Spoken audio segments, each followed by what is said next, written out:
आखिर क्या कुछ वजह इन बयानबाजियों की, आइए आपको दिखाते हैं इस खास रिपोर्ट के माध्यम से। छत्तीसगढ़ का बस्तर संभाग पिछले 5 दशकों से नक्सलवाद से जूझ रहा है। संवाद से लेकर सैन्य ऑपरेशन तक हर स्तर पर नक्सलवाद से निपटने की पहल हो चुकी है। नक्सलियों ने पिछले 5 दशकों में खूब आतंक मचाया। सुरक्षा बलों ने भी कई अवसरों पर शौर्य का प्रदर्शन कर नक्सलियों को पीछे धकेलने की कोशिश की। झीरम से लेकर ताड़मेटला और चिंतलनार जैसे कई हादसों में पूरे देश का ध्यान भी खींचा। एक समय ऐसा भी आया जब तत्कालीन गृह मंत्री पी चिदम्बरम ने नक्सलियों को देश के आंतरिक सुरक्षा के लिए सबसे बड़ा खतरा बताया।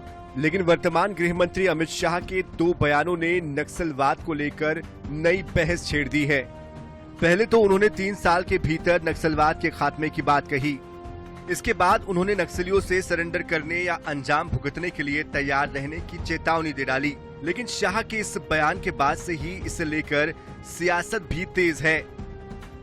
भाजपा जहां अमित शाह के बयान के बाद इसे नक्सलवाद के खिलाफ निर्णायक जंग बता रही है, तो वहीं उप मुख्यमंत्री अरुण साव कहते हैं नक्सलवाद के खिलाफ सरकार मजबूती से लड़ाई लड़ रही है।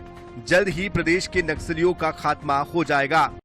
दूसरी ओर पीसीसी चीफ दीपक बैज कहते हैं पिछले कई सालों से भाजपा की सरकार नक्सलियों के खिलाफ लड़ाई का दावा कर रही है, लेकिन सरकार की नीति ही स्पष्ट नहीं है।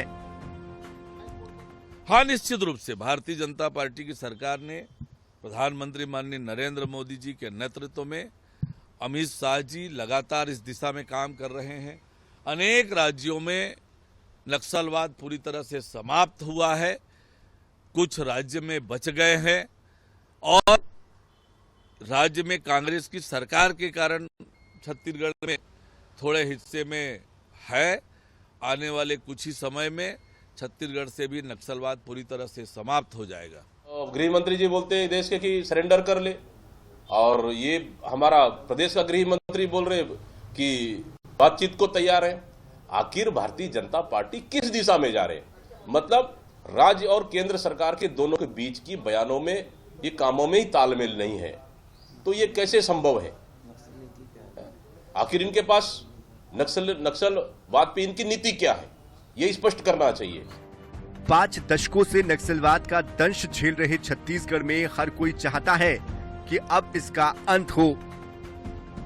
ऐसे में अमित शाह के बयान पर भले ही सियासत होती रहे, लेकिन उनके बयान ने एक बार फिर प्रदेश के लोगों की इस समस्या के खत्म होने को लेकर उम्मीद जरूर बढ़ा दी है।